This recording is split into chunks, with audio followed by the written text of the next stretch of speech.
Backlog को cover करने का सबसे पहले तरीका सुना है ना। बैकलॉग कवर करने में गलतियां करते हैं लोग। कोई जादू नहीं, कोई मैजिक नहीं है यहाँ पे। अगर तुम्हारे ऑलरेडी बैकलॉग हो गए, जैसे इस वक्त इधर हमारा सिलेबस खत्म हो जाता है, उनका सिलेबस अभी भी चल रहा होता है, हमारा रिवीजन खत्म हो जाता है, उनका सिलेबस अभी भी चल रहा होता है। सफिशिएंट टाइम लेके पढ़ाई करोगे, 7 महीने में नहीं होगा तुम्हारा सिलेबस। तुम्हारा सिलेबस 15-20 महीने चाहिए, तुम्हारा एग्जाम निकल जाएगा।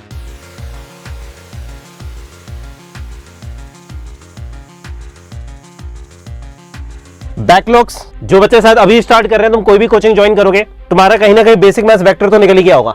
तो वो बैकलॉग कैसे कवर करे, या फिर कुछ लोग थोड़ी मक्कारी मार दिए होंगे स्टार्टिंग में, उनके भी हो सकता है बैकलॉग हो गए हो। तो अभी क्या कर सकते हैं यार, क्योंकि सिलेबस वैसे ही बहुत फास्ट चलता है और ये बहुत इंपॉर्टेंट चैप्टर्स हैं यार ये, क्योंकि इसके बिना कुछ समझ में नहीं आता। काइनेमेटिक्स वगैरह कुछ भी पढ़ोगे, फिजिक्स में बेसिक मैथ्स और वेक्टर तो चाहिए ही चाहिए।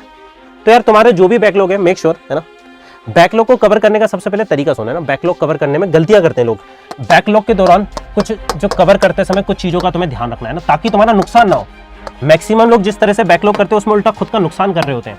फिर होता क्या है, इधर हमारा सिलेबस खत्म हो जाता है, उनका सिलेबस अभी भी चल रहा होता है, हमारा रिवीजन खत्म हो जाता है, उनका सिलेबस अभी भी चल रहा होता है। हमारे इधर एग्जाम आ गया, वो कह रहे सर हमारा सिलेबस कंप्लीट नहीं हुआ। सही ढंग से करना बहुत जरूरी है। तो बैकलॉग के दौरान तुम्हें क्या ध्यान रखना है, पहले तो करंट टॉपिक्स तुम्हारे ज्यादा प्रायोरिटी पे होने चाहिए as compared to backlogs. Current topics को बैकलॉग से ऊपर प्रायोरिटी पे रखना है। अनलेस एंटिल करंट टॉपिक ऐसा ही है कोई जो बिना उसके करा ही नहीं जा सकता, तो बात अलग है ना। देखो बहुत से लोग क्या करते हैं, करंट क्लासेस मिस कर देते हैं, अपनी ऑफलाइन कोचिंग की मिस कर देंगे, या फिर ऑनलाइन में पढ़ रहे हैं लाइव क्लासेस मिस कर देंगे बैकलॉग कवर करने के चक्कर में। फिर वो इन 2 चैप्टर का बैकलॉग जब तक करेंगे, यहाँ पे 2 चैप्टर और बैकलॉग होते जाएंगे। फिर वो क्या करते हैं, पूरी क्लासेस उनकी रिकॉर्डेड में चल रही होती है, और फिर अपने कंफर्ट जोन में पढ़ाई नहीं कर सकते। क्योंकि तुम अगर सफिशिएंट टाइम लेके पढ़ाई करोगे, 7 महीने में नहीं होगा तुम्हारा सिलेबस। तुम्हारा सिलेबस 15-20 महीने चाहिए, तुम्हारा एग्जाम निकल जाएगा। तो कंफर्ट जोन में पढ़ाई नहीं कर सकते। कई लोगों को लगता होगा यार क्लासेस में टीचर थोड़ा ज्यादा फास्ट भगाते, क्योंकि जरूरी है, हमें भागना है, हमारे पास लिमिटेड टाइम है, हमें बिल्कुल राइट टाइम में राइट चीजें करनी है, वरना दिक्कत हो जाएगी। वरना एंड में जाके इतना पैनिक कर जाओगे ना, सोच भी नहीं सकते।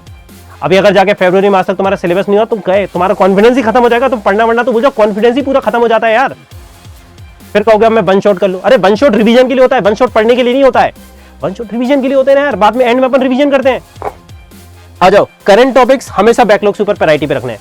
तो जैसे अगर तुम्हारी काइनेमेटिक्स चल है, तुम काइनेमेटिक्स छोड़ के बेसिक मैथ्स वेक्टर मत करो, उसके साथ करो, पैरेलली करना है। पैरेलली कैसे करना है, हर रोज 2 घंटे तुम्हें निकालने पड़ेंगे। जैसे एक नॉर्मल बच्चा 10 to 12 आवर्स पढ़ता है एवरीडे, तुम्हें 14 आवर्स पढ़ना है, खत्म बात। कोई और तरीका नहीं है, कोई जादू नहीं है, कोई मैजिक नहीं है, यहाँ पे कोई स्ट्रेटजी नहीं है। तुम्हें ज्यादा पढ़ना पड़ेगा, घंटे तुम्हें निकालने पड़ेंगे, खत्म बात। 14 आवर्स कम से कम स्टार्टिंग के 1 महीने में 14 आवर्स एवरीडे पढ़ना पड़ेगा। फिर बाद में तुम 10-12 घंटे पे जा सकते हो ना। 14 आवर्स एवरीडे, सीधी सी बात है, तुम्हें ज्यादा निकालना पड़ेगा। और 1 मंथ, 1 मंथ के लिए तुम्हें इतना पढ़ने का पड़ेगा, क्योंकि जो बच्चे अभी आए, अभी उनका बहुत ज्यादा बैकलॉग नहीं है। मैंने कहा ना, जो बच्चा अभी से प्रिपरेशन स्टार्ट कर रहा है वो लेट है, पर बहुत ज्यादा लेट नहीं है। लेट है पर बहुत ज्यादा लेट नहीं है, अभी सब कुछ किया जा सकता है। आज से 1 महीने बाद, और 1 महीने बाद, 3-4 महीने बाद फिर हम बोलेंगे हाँ बेटा हो जाएगा, लग रहा है। तुम्हें भी पता है फरवरी में, जनवरी में हम कहेंगे हाँ बेटा लग रहा है, हो जाएगा बेटा, लगा अपना बेस्ट दे। क्योंकि हमें भी पता है भाई, तुम्हें भी पता है सच्चाई, हमें भी पता है, तुम्हें भी पता है नीट एग्जाम में कोई मजाक नहीं है। तुम्हें सफिशिएंट टाइम चाहिए होता है, तुम्हें सफिशिएंट टाइम चाहिए होता है ना। तो 2 आवर्स डेली, 2 आवर्स बैकलॉग को दो, इससे ज्यादा मत दो। डेली 2 आवर्स बैकलॉग को दो, इससे ज्यादा मत दो भाई। क्योंकि करंट टॉपिक कम थोड़ी ना है भैया, करंट टॉपिक छोड़ के थोड़ी ना करोगे कि केमिस्ट्री छोड़ के फिजिक्स पढ़ रहे हो। अरे भैया इससे ज्यादा नहीं है ना, समय लगेगा। और बैकलॉग में सबसे पहले बेसिक मैथ्स वेक्टर करो। अब जो बच्चे ऑफलाइन में पढ़ रहे हैं सर हम कहां से करें, तो देखो बेसिक मैथ्स और वेक्टर मैंने बिल्कुल डिटेल में पढ़ा के डाल दिया है नीट अल्केमी चैनल पे, इसी चैनल पे 6 या 7 क्लास बेसिक मैथ्स की, 6 या 7 क्लास वेक्टर की। मैं ये चीज बार बार कहता हूं, तुम पूरी फिजिक्स कहीं से भी पढ़ो, बेसिक मैथ्स मेरी करके चले जाओ, बस बेसिक मैथ्स और वेक्टर कर लो, तुम्हारी फिजिक्स की दिक्कतें समाप्त हो जाएंगी। मैक्सिमम दिक्कतें इतना स्ट्रॉन्ग हो जाएगा ना कि तुम्हारे फिर कभी न्यूमेरिकल वगैरह में वो दिक्कत आना बंद हो जाएगी। तो बेसिक मैथ्स वेक्टर पूरा फ्री में डिटेल में मैंने पढ़ा के डाला, जैसे मैं अनअकैडमी प्लस पे पढ़ाता हूँ, जैसे मैं अपनी ऑफलाइन क्लासेस में पढ़ाता था, पूरा डिटेल में पढ़ा के डाल दिया है। इस चैनल पे देख लेना, ठीक है। बाकी फिर तुम कहीं भी कुछ भी पढ़ो ना, वो 2 जरूर देख के खत्म कर लेना, सबके लिए हाईली रिकमेंडेड है। स्पेशली वो बच्चे जिनको नीट की तैयारी कर रहे हो, फिजिक्स में बहुत दिक्कत आती है, तुम एक बार कर लो। इंडियन में मैक्सिमम बच्चे उसे 2 बार करते हैं, उनकी फिजिक्स अलग लेवल चली जाती है। क्योंकि मैथ्स के कारण मैक्सिमम जगह कृपा न्यूमेरिकल्स मैथ्स के कारण रुक रहे होते हैं, मैथ्स में जाके अटक जाते हैं। फिजिक्स का कॉन्सेप्ट भी समझ में आ गया पर मैथ्स में आके अटक जाते हैं। उसको खत्म कर लो ना एक बार।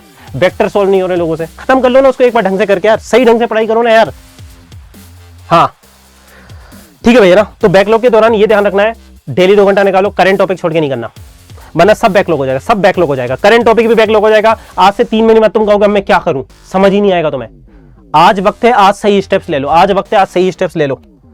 और झूठने में नहीं बोल रहा मैं, कोई तुम्हें ऐसा नहीं दे रहा कि तुम ये कर लो वो कर लो, घुमा दो। तुम्हें पढ़ना पड़ेगा ज्यादा, तुम्हें ज्यादा पढ़ना पड़ेगा, that is the only way.